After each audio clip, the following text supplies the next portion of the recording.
The Marvel Universe is filled with infinite possibilities. One small choice can change the course of history, and it creates a complete different timeline where it affects the heroes and villains. Sometimes it turns good, or sometimes it's dark. So what if, on the night of the fateful battle against the Green Goblin, Peter Parker, the amazing Spider-Man, had died, not Gwen Stacy? Welcome to Comicstube YouTube channel. In today's video, we will review What If Dark Spider-Gwen. So if you guys are new here, please subscribe and turn on all the notifications to never miss any future uploads. Please like, comment and share. All the text and images are owned by its respected company. You can support them by purchasing it digitally or from any offline stores. While the original Spider-Gwen story involves the death of Peter Parker and she gained the spider power instead of Peter and became Spider-Gwen, but in this series, the story takes place in the original timeline where Peter finds Gwen on top of the George Washington Bridge with Green Goblin standing over her.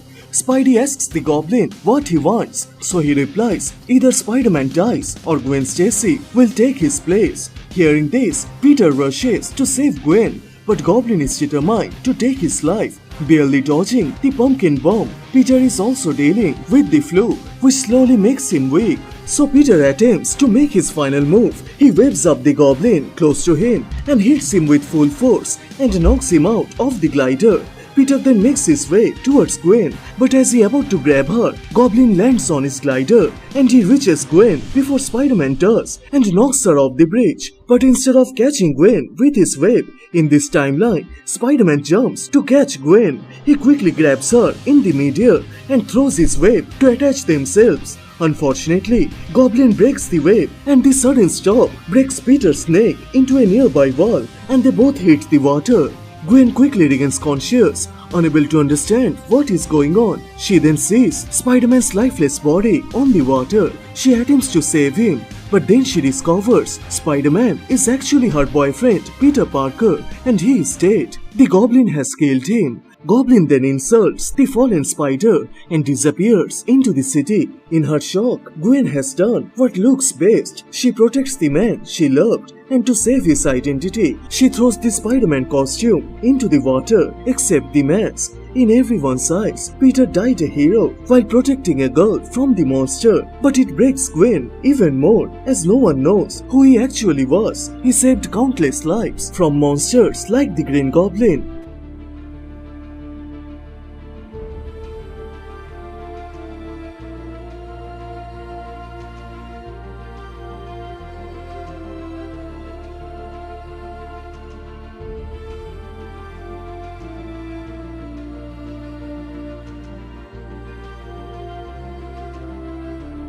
So to clear her mind and find some answers that she never get from Peter, she then visits his former residence, but she finds the room is locked. So she returned day after day, hoping that there will be someone to open the door. And then one day, Harry shows up, as both Peter and Harry shared the same room after their college. Seeing him, Gwen gets emotional and asks Harry to let her enter into her boyfriend's room. So Harry allows her.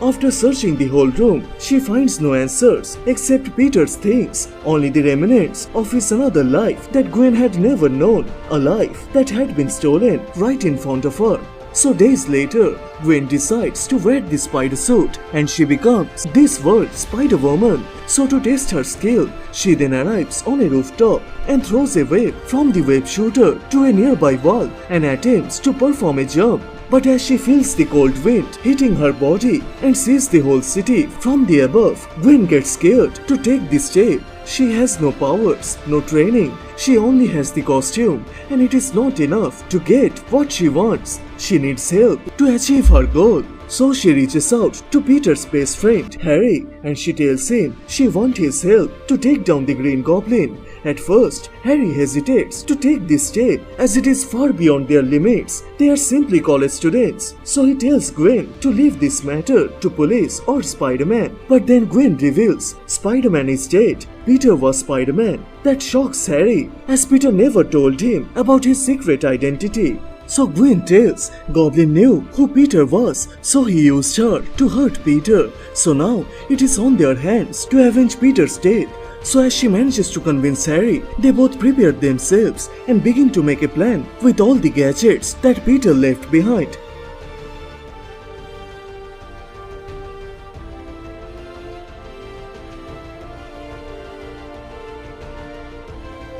They are slowly approaching to their goal, but there is one aspect of the plan that Gwen didn't share with Harry, the service gun of her father, Captain Gwen Stacy, as she wants to use it to kill the monster that killed her boyfriend. So the day has come when they lure the trap for the monster. Goblin sees the spider-like figure in a rooftop and rushes after it.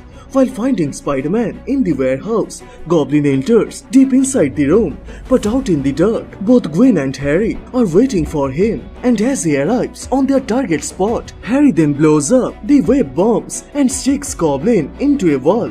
Gwen tells Harry to stay behind and to finish off the Goblin. She appears in front of the killer. Seeing her, Goblin begins to mock her and threatens that he will reveal Peter's identity. That snaps her mind, so Gwen points the gun towards the Goblin. This is the moment she has been waiting for. All she has to do is to remember the moment when Peter got killed by the hands of the Goblin. So she remembers Peter, brilliant, silly, filling with life, purpose and potential, and it makes Gwen to throw her gun as she respects what Peter was and she is not going to betray that. So now, as Goblin learns it is Gwen, he then begins to threat her, but right at the time, Goblin gets shot directly in the chest and it is Harry who pulls the trigger. But then Harry discovers the Goblin is actually his father, Norman Osborn.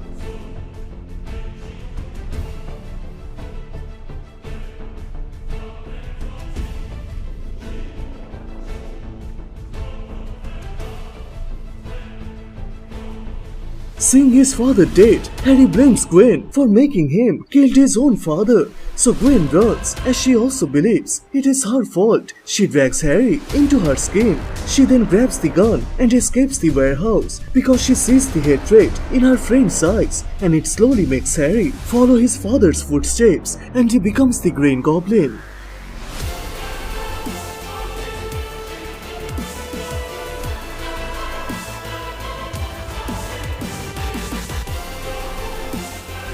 Gwen knows she made a mistake, so she makes a promise at Peter's grave that she will find a way to make everything right. Maybe she doesn't have power, but she promises to stop the monsters and help innocents. And as she takes the mantle of Spider-Man and becomes Spiderwoman of the New York City, the What If chapter of Dark Spider-Gwen comes to a close. So which part you like the most? Please share your thoughts on the comment section down below, and please like this video and do subscribe as this will motivate me to make more contents. Thank you so much for watching.